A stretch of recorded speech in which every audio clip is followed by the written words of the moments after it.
October 17th. Soon it begins. Today is the day of the new moon.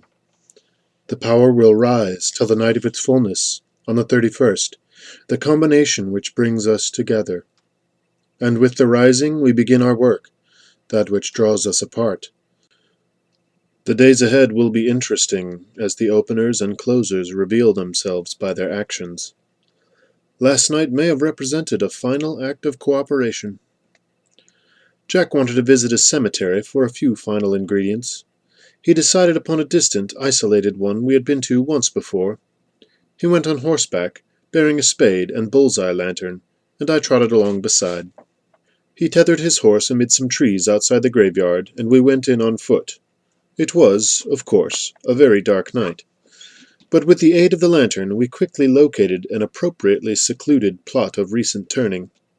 Jack set to work immediately, and I went about my watching. It was a pleasantly mild evening for October, with a few bats flitting by, bright stars overhead. I heard footsteps in the distance, but they were not headed in our direction, and I saw no cause for alarm. I patrolled our small area in an almost leisurely fashion. After a time, something very large passed overhead, descending. It did not land nearby, however, nor make any movement to approach us. A bit later, something equally large passed, again descending, though in a different area than the first, and again, making no overtures toward us, and I remained alert but voiced no warning. I heard horses on the trail a little after that, sounds of dismounting, more footsteps. Later a wagon creaked to a halt, and I heard its brake being set.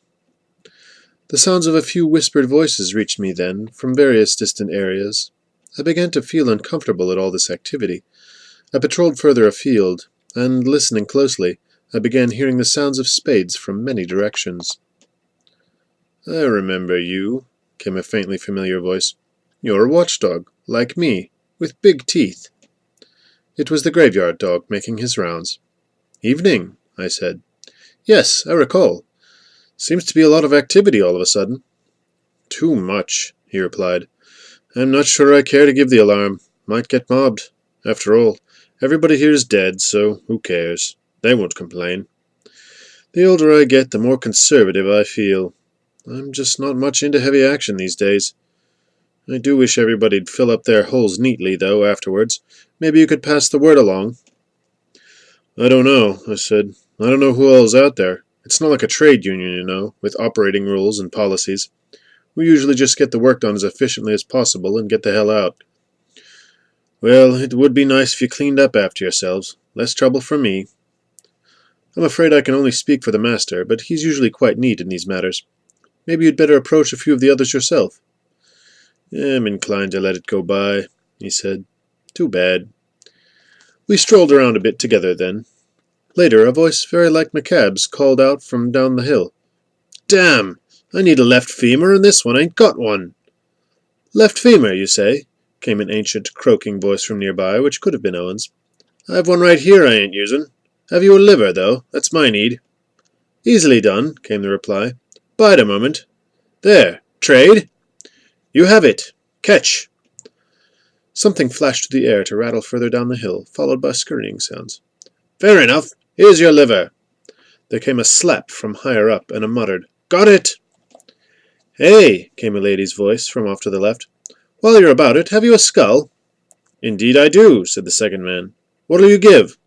"What do you need?" "Finger bones." "Done. I'll tie 'em together with a piece of twine." "Here's your skull." "Got it. Yours will be along shortly." "Has anyone the broken vertebrae of a hanged man?" came a deep, fast, masculine voice with a Hungarian accent from somewhere off to the right. There followed a minute's silence. "I've got some mashed ones here. Don't know how they got that way, though." Perhaps they'll do. Send them along, please." Something white and rattling flashed through the starlit air. "Yes, I can work with these. What'll you have for them?" "They're on the house. I'm done. Night." There followed the sounds of rapidly retreating footfalls. "See," the old dog said. "He didn't fill it in." "I'm sorry. I'll be kicking up dirt all night. Afraid I can't help you. I've got my own job to see to." "Eyeballs, anyone?" came a call. "Over here," said someone with a Russian accent. "One of them, please." I'll have the other, came an aristocratic voice from the opposite direction. Either of you got a couple of floating ribs or a pair of kidneys? Down here on the kidneys, came a new voice. And I'm in need of a patella. What's that? Knee bone. Oh, no problem. On the way out, we passed a white-bearded, frail-looking man, half a doze, leaning on a spade near the gate. Casual inspection would have had one believe him a sexton, out for a bit of night air, but his scent was that of the great detective, hardly drowsing. Someone had obviously spoken too publicly. Jack muffled himself, and we slunk by, shadows amid shadows. Thus was all our work quickly concluded to everyone's satisfaction, save for the tired hound. Such times are rare, such times are fleeting, but always bright when caught, measured, hung, and later regarded in times of adversity, there in the kinder halls of memory, against the flapping of the flames. Forgive me. The new moon, as they say, gives rise to reflection. Time to make my rounds. Then some more dragging.